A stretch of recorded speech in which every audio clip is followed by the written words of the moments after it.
अगर आप आज भी पैसे की तंगी का रोना रो रहे हैं और सोचते हैं कि मेरी तो इनकम ही कम है, मैं क्या कर सकता हूं, तो मैं आपको बता दूं, ये सिर्फ एक बहाना है जो आप खुद को दे रहे हैं। आज मैं आपको वो 12 अचूक नियम बताने वाला हूं जो आपकी जेब नहीं बल्कि आपकी सोच को अमीरों वाला बना देंगे। और याद रखिए, आचार्य चाणक्य कहते थे कि दरिद्रता यानी गरीबी धन की कमी नहीं है बल्कि बुद्धि का नाश है। जब सोच बदलती है तो कम इनकम भी आपको एक बड़ा साम्राज्य बनाकर दे सकती है। दोस्तों, जरा एक पल के लिए दुनिया से झूठ बोलना बंद कीजिए और खुद से एक कड़वा सवाल पूछिए। क्या कभी आपके साथ ऐसा हुआ है कि रात का सन्नाटा हो, आप बिस्तर पर लेटे हो, लेकिन नींद कोसों दूर हो क्योंकि दिमाग में सिर्फ एक ही डरावनी फिल्म चल रही है? कल का खर्च कैसे निकलेगा? क्या कभी ऐसी नौबत आई है कि आपकी जेब में सिर्फ 200 या 300 रुपए बचे हों और तभी अचानक घर में कोई बीमार पड़ जाए या किसी रिश्तेदार की शादी का कार्ड आ जाए? उस वक्त इंसान की जो हालत होती है वो किसी को बताई नहीं जा सकती। क्या कभी आपने बाथरूम में नल चलाकर या तकिए में मुंह छिपाकर अपने आंसू पोंछे हैं और खुद से पूछा है, यार मैं गधे की तरह मेहनत करता हूं, फिर भी मेरे ही नसीब में ये पैसे की किल्लत क्यों लिखी है? अगर हाँ, तो सुनिए, आप अकेले नहीं हैं। भारत के करोड़ों लोग रोज इसी घबराहट के साथ उठते हैं और इसी डर के साथ सोते हैं। सुबह की भागदौड़, शाम की थकान, महीने के अंत में वही खाली हाथ और मन में एक ही सवाल, क्या मेरी पूरी जिंदगी बस बिल भरने में निकल जाएगी? लेकिन आज मैं आपको एक ऐसी सच्चाई से मिलवाने वाला हूं जो न तो आपके स्कूल ने बताई, न कॉलेज ने सिखाई और न ही किसी ने आपको बैठाकर समझाई। कड़वा सच यह है कि इंसान कम कमाई की वजह से गरीब नहीं रहता। इंसान गरीब इसलिए रहता है क्योंकि उसे उस कमाई को संभालना नहीं आता। आचार्य चाणक्य कहते हैं कि जिस प्रकार एक छोटे से छेद वाला घड़ा कभी नहीं भर सकता, चाहे उसे समुद्र में ही क्यों न डाल दिया जाए, उसी प्रकार बिना प्रबंधन के इंसान कभी अमीर नहीं बन सकता, चाहे उसकी कमाई लाखों में क्यों न हो। गरीब इंसान पैसा कमाना तो जानता है लेकिन पैसे से काम करवाना नहीं जानता, इसलिए वो गरीब ही मर जाता है। जरा अपने आसपास देखिए, एक ही शहर में एक ही ऑफिस में काम करने वाले दो लोग, दोनों की सैलरी 15,000 रुपए है, लेकिन 5 साल बाद एक आदमी रोता रहता है कि महंगाई बहुत है और दूसरा आदमी उसी 15,000 में से थोड़ा थोड़ा बचाकर अपनी बाइक ले लेता है और एक छोटा सा जमीन का टुकड़ा भी ले लेता है। क्या ये किस्मत का फर्क है? नहीं, ये फर्क है अर्थशास्त्र का, ये फर्क है चाणक्य नीति का। आज मैं आपको उस चक्रव्यूह से बाहर निकालने आया हूं जिसमें आप बरसों से फंसे हुए हैं। आज हम उन 12 सूत्रों, उन 12 नीतियों के बारे में बात करेंगे जो आपको धनवान बनाएंगी। अगर आपने अगले कुछ मिनट मुझे ध्यान से सुन लिया तो मैं वादा करता हूं आपकी सैलरी आज भी वही रहेगी, लेकिन आपकी जेब में पैसा बचना शुरू हो जाएगा। तो चलिए पहली नीति की ओर बढ़ते हैं। पहली नीति है अपने छिद्रों को पहचानना। आचार्य चाणक्य कहते थे कि जिस राजा को यह नहीं पता कि उसके खजाने में रिसाव कहां से हो रहा है, उसका राज्य सोने का बना होने के बाद भी नष्ट हो जाता है। हमारी जिंदगी भी उस फूटे हुए घड़े जैसी हो गई है। हम सोचते हैं कि जिस दिन मेरी सैलरी बढ़ जाएगी उस दिन सब ठीक हो जाएगा, लेकिन सच ये है कि जब तक छेद बंद नहीं होगा सैलरी बढ़ने से कुछ नहीं होने वाला। अमीर बनने का पहला नियम ये नहीं है कि ज्यादा कमाओ, पहला नियम है देखो कि गंवा कहां रहे हो। ज्यादातर लोग कहते हैं कि हमें बजट बनाने की क्या जरूरत है, हमें तो पता है हमारा पैसा कहां जाता है, रेंट में जाता है, खाने में जाता है। लेकिन यह आधा सच है। आपका पैसा वहां नहीं जाता जहां आप सोच रहे हैं, आपका पैसा वहां जाता है जहां आपका ध्यान ही नहीं है। कभी 50 रुपए का ऑनलाइन फूड ऑर्डर, कभी 100 रुपए की कैब, कभी दोस्तों के साथ चाय सुट्टा, कभी बस यूं ही बाजार गए और 200 रुपए का प्लास्टिक का सामान उठा लाए। आपको लगता है कि ये 10-20 रुपए से क्या फर्क पड़ता है, लेकिन चाणक्य कहते हैं कि बूंद बूंद से ही घड़ा भरता है और बूंद बूंद से ही घड़ा खाली भी होता है। तो आपको आज से, अभी से एक तपस्या शुरू करनी होगी। अगले 30 दिनों तक एक छोटी सी डायरी अपनी जेब में रखिए और कसम खा लीजिए कि अपनी जेब से निकला हुआ एक रुपया उस डायरी में लिखेंगे। चाहे आपने 1 रुपए की टॉफी ही क्यों न ली हो, उसे लिखिए।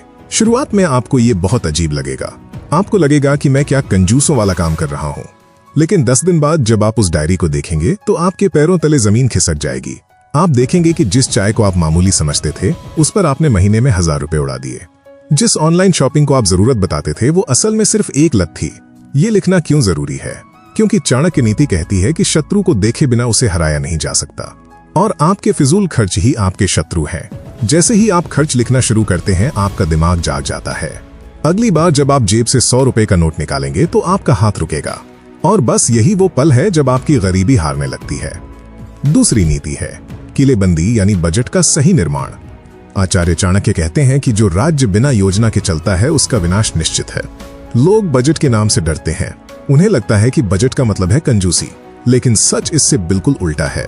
बजट आपको रोकता नहीं है, बजट आपको रास्ता दिखाता है। बजट आपको ये आजादी देता है कि आप अपने पैसे को बताएं कि उसे कहां जाना है। लेकिन 99% लोग बजट बनाने में फेल हो जाते हैं। वो जोश में आकर कड़े नियम बनाते हैं और 10 दिन बाद उसे तोड़ देते हैं। चाणक्य कहते हैं कि नियम वो बनाओ जो पालन करने योग्य हो। आपको एक ऐसा सिस्टम बनाना है जो आपकी कम सैलरी पर भी काम करे। इसे हम 50, 30 और 20 का नियम कहते हैं, लेकिन हम इसे चाणक्य स्टाइल में समझेंगे। अपनी कमाई के 3 हिस्से करो। पहला हिस्सा है 50%। ये है आपकी जीवन रक्षा, यानी वो खर्चे जिनके बिना आप जिंदा नहीं रह सकते। रोटी, कपड़ा, मकान और बच्चों की शिक्षा। चाहे कुछ भी हो जाए, आपकी सैलरी का आधा हिस्सा इन जरूरतों को पूरा करने में जाना चाहिए। अगर आपकी जरूरतें 50% से ज्यादा ले रही हैं, तो इसका मतलब है कि आप अपनी चादर से बाहर पैर पसार रहे हैं। आपको तुरंत अपने रहन सहन को नीचे लाना होगा। दूसरा हिस्सा है 20%। इसे चाणक्य आपातकाल कोष कहते हैं। ये वो पैसा है जिसे आपको हाथ भी नहीं लगाना है। ये आपके बुरे वक्त का साथी है। लोग गलती क्या करते हैं? लोग सोचते हैं कि पहले खर्चा कर लेते हैं, फिर जो बचेगा उसे बचा लेंगे, और अंत में कुछ नहीं बचता। आपको उल्टा करना है। सैलरी आते ही सबसे पहले ये 20% निकालकर अलग कर दो। भूल जाओ कि ये पैसा तुम्हारे पास आया भी था। और तीसरा हिस्सा है 30%। ये है आपके सुख और भोग का हिस्सा। हम इंसान हैं, हमारा भी मन करता है कि हम अच्छे कपड़े पहने, कभी बाहर जाएं। ये 30% उसी के लिए है। लेकिन याद रहे, ये सिर्फ 30% होना चाहिए। अगर आप अपनी इच्छाओं को इस सीमा में रखते हैं, तो आपको कभी भी अपराधी महसूस नहीं करना पड़ेगा। आप शान से अपने शौक पूरे कर पाएंगे, क्योंकि आपको पता है कि आपने अपनी सुरक्षा का इंतजाम पहले ही कर लिया है। लेकिन अभी तो ये सिर्फ शुरुआत है। असली खेल तो अब शुरू होगा, क्योंकि अगली नीति में मैं आपको वो गलतियां बताने वाला हूं जो दीमक की तरह आपके घर को खोखला कर रही हैं। अब हम तीसरी नीति की बात करेंगे, जिसे मैं दीमक का सिद्धांत कहता हूं। आचार्य चाणक्य कहते थे कि शत्रु, रोग और अग्नि, इन्हें कभी छोटा नहीं समझना चाहिए। अगर इनका इलाज तुरंत न किया जाए, तो ये विशाल रूप धारण करके आपको भस्म कर देते हैं। ठीक यही नियम आपके पैसों पर भी लागू होता है। ज्यादातर लोग सोचते हैं कि पैसा तब खत्म होता है जब हम कोई बड़ी चीज खरीदते हैं, जैसे कोई महंगा मोबाइल, कोई बाइक या कोई बड़ा गैजेट। लेकिन सच्चाई इससे बिल्कुल उल्टी है। हकीकत यह है कि आपकी गरीबी का कारण वो बड़े खर्चे नहीं है, बल्कि वो छोटी छोटी आदतें हैं जो दीमक की तरह चुपचाप आपकी जेब को खा रही हैं और आपको पता भी नहीं चल रहा। जरा ध्यान से सोचिए, अगर मैं आपसे कहूं कि आपकी एक छोटी सी रोज की आदत आपको साल में 15,000 से 20,000 रुपए का नुकसान करा सकती है, तो शायद आपको यकीन न हो। लेकिन अब गौर से सुनिए। मान लीजिए आप रोज 40 रुपए की चाय, स्नैक या कोल्ड ड्रिंक लेते हैं। रोज का ये 40 रुपया बहुत छोटा लगता है। आप सोचते हैं कि अरे बस 40 रुपए ही तो है। लेकिन जब ये 40 रुपया महीने के 30 दिनों से गुना होता है तो 1200 रुपए बन जाता है। और जब साल के 365 दिनों से मिलता है तो यही मामूली रकम 14,600 रुपए बन जाती है। सिर्फ एक छोटी सी आदत और 15,000 रुपए स्वाहा। और दोस्तों, ये तो सिर्फ एक आदत की बात है। अगर आपकी ऐसी 3-4 आदतें हैं, जैसे रोज बाहर का नाश्ता, बिना वजह बाइक से घूमना या सस्ता नशा करना, तो ये सब मिलकर आपकी साल भर की कमाई का एक बहुत बड़ा हिस्सा राख कर देते हैं। सबसे खतरनाक बात यह है कि आप हर महीने ये पैसा उड़ाते रहते हैं बिना महसूस किए। तो क्या इसका मतलब ये है कि हम जीना छोड़ दें? क्या हम चाय पीना छोड़ दें? चाणक्य बुद्धिमानी की बात करते हैं, त्याग की नहीं। पैसा बचाने का सबसे स्मार्ट नियम है, हटाओ मत, बदलो। अगर आपको कॉफी पसंद है तो 300 रुपए की कैफे वाली कॉफी की जगह घर की 20 रुपए वाली कॉफी पिएं। अगर आपको दोस्तों से मिलना है तो महंगे रेस्टोरेंट में जाने की जगह पार्क में मिलें। अगर दूरी कम है तो 10 रुपए देकर रिक्शा करने की जगह पैदल चलें। याद रखिए, अमीर वो नहीं बनता जो पैसा खर्चना बंद कर देता है। अमीर वो बनता है जो पैसे को सही जगह खर्चना सीख जाता है। ये छोटी छोटी बचत साल के अंत में आपको 1 महीने की एक्स्ट्रा सैलरी के बराबर पैसा दे सकती है। अब आते हैं चौथी नीति पर, और यकीन मानिए 99% लोग इसी नीति को न जानने की वजह से जिंदगी भर गरीब रह जाते हैं। इसे कहते हैं बीज का नियम। एक किसान को देखिए, जब फसल कटती है तो वो सबसे पहले क्या करता है? क्या वो सारा अनाज खा जाता है? नहीं, वो सबसे पहले अगली फसल के लिए बीज अलग निकाल कर रखता है। चाहे उसके घर में खाने की कमी क्यों न हो, वो उस बीज को हाथ नहीं लगाता, क्योंकि उसे पता है कि अगर आज उसने बीज खा लिया तो कल उसके पास बोने के लिए कुछ नहीं होगा और वो भूखा मर जाएगा। लेकिन अफसोस, आज का इंसान उस किसान से भी गया गुजरा हो गया है। सैलरी आते ही लोग क्या करते हैं? पहले बिल भरते हैं, फिर राशन लाते हैं, फिर शॉपिंग करते हैं और फिर खुद से कहते हैं कि जो बचेगा उसे बचा लूंगा। लेकिन दोस्तों, महीने के आखिर में कभी कुछ नहीं बचता। आपने अपनी भविष्य की फसल का बीज पहले ही खा लिया है। सफल और अमीर लोग इसका बिल्कुल उल्टा करते हैं। वो कहते हैं पहले बचत, फिर खर्चा। सैलरी अकाउंट में आते ही वो सबसे पहले अपने निवेश का पैसा एक अलग अकाउंट में भेज देते हैं, यानी पैसा आंखों से दूर। और याद रखिए, जो आंखों से दूर होता है वो दिमाग से दूर होता है। जब पैसा दिखता ही नहीं तो खर्च करने का मन भी नहीं करता।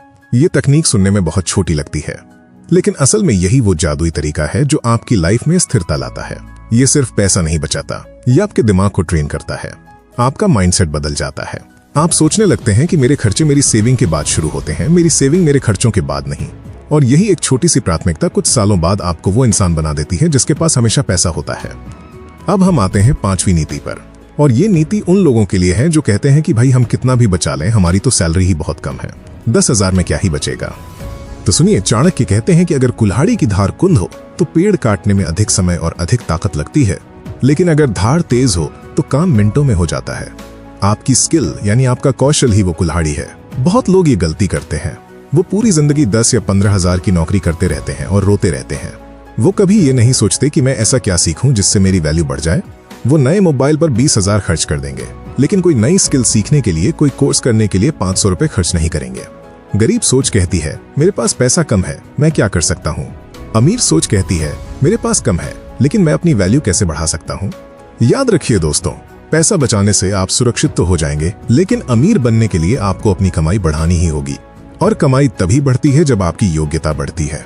अगर आप आज 1 घंटा एक्स्ट्रा लगाकर कंप्यूटर सीख लेते हैं, इंग्लिश बोलना सीख लेते हैं या कोई ऑनलाइन काम सीख लेते हैं, तो कल आपकी सैलरी 15,000 से 25,000 हो सकती है। खुद पर किया गया निवेश दुनिया का सबसे बेहतरीन निवेश होता है। ये एक ऐसा निवेश है जिस पर कभी मंदी नहीं आती, जिसे कोई चोर चुरा नहीं सकता। इसलिए अपनी कमाई का कम से कम 10% हिस्सा हर महीने अपनी बुद्धि को तेज करने में लगाइए। लेकिन रुकिए, अभी कहानी खत्म नहीं हुई है। पैसा बचा लिया, स्किल बढ़ा ली, लेकिन एक ऐसा दुश्मन अभी भी बाकी है जो आपके अपने ही अंदर छिपा बैठा है। वो दुश्मन जो रातों रात आपको वापस जीरो पर ला सकता है। अब हम उस दुश्मन को पहचानेंगे और जानेंगे कि कैसे अपने पैसे को एक ऐसे पेड़ में बदला जाए जिस पर सोते हुए भी फल लगते रहें। वो दुश्मन कोई बाहरी इंसान नहीं है, वो दुश्मन है आपका अपना दिखावा, जिसे अर्थशास्त्र की भाषा में लाइफस्टाइल इन्फ्लेशन कहते हैं। आचार्य चाणक्य कहते थे कि जो व्यक्ति समाज को दिखाने के लिए धन खर्च करता है, उसका धन वैसे ही नष्ट हो जाता है जैसे हथेली में रखा हुआ पानी। आज के जमाने में ये बीमारी महामारी की तरह फैल चुकी है। जरा सोचिए, जैसे ही आपकी सैलरी 15,000 से 20,000 होती है, आप सबसे पहले क्या करते हैं? क्या आप उस बढ़े हुए 5,000 को निवेश करते हैं? आप तुरंत बड़ा मोबाइल फोन किस्तों पर ले आते हैं, आप दोस्तों को पार्टी देते हैं, आप अच्छे कपड़े खरीदते हैं। दुनिया को लगता है कि आपकी तरक्की हो रही है, लेकिन हकीकत में आप वहीं के वहीं खड़े हैं। आपकी सैलरी तो बढ़ गई, लेकिन आपकी बचत आज भी शून्य है। याद रखिए दोस्तों, अमीर वो नहीं है जो ज्यादा कमाता है, अमीर वो है जो अपनी बढ़ी हुई कमाई को खर्च में नहीं बदलता। अगर आपकी इनकम बढ़ती है तो अपने शौक मत बढ़ाइए, अपने निवेश को बढ़ाइए। जब तक आपके पास इतना पैसा ना हो जाए कि आप उस महंगी चीज को 10 बार नकद खरीद सकें, तब तक उसे खरीदने की सोचना भी पाप है। ये दिखावा आपको जिंदगी भर गरीबों की दौड़ में दौड़ाता रहेगा। आपको इस माया जाल को तोड़ना होगा। आपको अपने मन को समझाना होगा कि मुझे अमीर दिखना नहीं है, मुझे अमीर बनना है, और बनने में समय लगता है। अब हम आते हैं उस आखिरी और सबसे शक्तिशाली नीति पर, जिसे दुनिया का 8वां अजूबा कहा जाता है। इसे चक्रवृद्धि ब्याज या कंपाउंडिंग कहते हैं। आचार्य चाणक्य कहते थे कि धैर्य कड़वा होता है, लेकिन उसका फल बहुत मीठा होता है। ज्यादातर लोग निवेश तो शुरू करते हैं, लेकिन 3 महीने या 6 महीने बाद बंद कर देते हैं। वो कहते हैं कि अरे यार, 500 रुपए बचाने से क्या होगा, इससे तो मैं करोड़पति नहीं बन सकता, और यही वो मात खा जाते हैं। एक बरगद के पेड़ को देखिए, जब उसका बीज जमीन में डाला जाता है तो कई महीनों तक कुछ नहीं दिखता। ऐसा लगता है कि बीज मर गया है, लेकिन जमीन के अंदर जड़ें मजबूत हो रही होती हैं, और फिर जब वो पेड़ बाहर निकलता है तो वो इतना विशाल होता है कि पीढ़ियों तक छाया देता है। आपकी छोटी सी बचत उसी बरगद का बीज है। अगर आप सिर्फ 500 रुपए की SIP हर महीने करते हैं और उसे छेड़ते नहीं हैं, तो 20 साल बाद वो रकम इतनी बड़ी हो जाएगी कि आप अपनी आंखों पर यकीन नहीं कर पाएंगे। लेकिन इसके लिए आपको एक तपस्वी की तरह धैर्य रखना होगा। लोग आपका मजाक उड़ाएंगे, लोग कहेंगे कि तू कंजूस है, लोग कहेंगे कि तू जिंदगी नहीं जी रहा, लेकिन आपको बहरा बनना होगा, क्योंकि 5 साल बाद जब वो लोग कर्ज मांग रहे होंगे, तब आप अपने बनाए हुए साम्राज्य में बैठे होंगे। तो दोस्तों, ये थे वो नियम जो आपको गरीबी के चक्रव्यूह से बाहर निकाल सकते हैं। लेकिन याद रखिए, सिर्फ वीडियो देखने से या सिर्फ सिर हिलाने से कुछ नहीं बदलेगा। ज्ञान तब तक जहर है जब तक उसे अमल में न लाया जाए। आज आपको खुद से एक वादा करना होगा, आज आपको एक संकल्प लेना होगा। अपनी छाती पर हाथ रखिए और खुद से कहिए कि आज के बाद मैं पैसे के लिए काम नहीं करूंगा, बल्कि पैसा मेरे लिए काम करेगा। आज के बाद मैं अपनी कमाई का एक एक हिस्सा अपनी आजादी के लिए लगाऊंगा, अपनी गुलामी के लिए नहीं। ये रास्ता आसान नहीं है, इसमें त्याग है, इसमें तपस्या है, इसमें समय लगेगा। लेकिन यकीन मानिए, जिस दिन आप इस चक्रव्यूह को तोड़कर बाहर निकलेंगे, उस दिन आपकी आने वाली 7 पीढ़ियां आपको नमन करेंगी कि हमारे खानदान में एक ऐसा इंसान पैदा हुआ था जिसने हमारी किस्मत बदल दी। अब फैसला आपके हाथ में है। क्या आप वही डरपोक वाली जिंदगी जीना चाहते हैं या आप चाणक्य की तरह अपनी तकदीर खुद लिखना चाहते हैं? अगर इस वीडियो ने आपकी आत्मा को झकझोरा है, अगर आपको लगता है कि हाँ अब बदलने का वक्त आ गया है, तो कमेंट में पूरी ताकत के साथ लिखिए, मैं अमीर बनूंगा। क्योंकि जब आप लिखते हैं तो आपका दिमाग उसे सच मानने लगता है। और अगर आप आचार्य चाणक्य के और भी गहरे राज जानना चाहते हैं तो आपकी स्क्रीन पर जो प्लेलिस्ट आ रही है उसे जरूर देखें। उसमें हमने जीवन जीने के वो गुप्त तरीके बताए हैं जो आपको कोई स्कूल नहीं सिखाएगा। जय हिंद, जय भारत।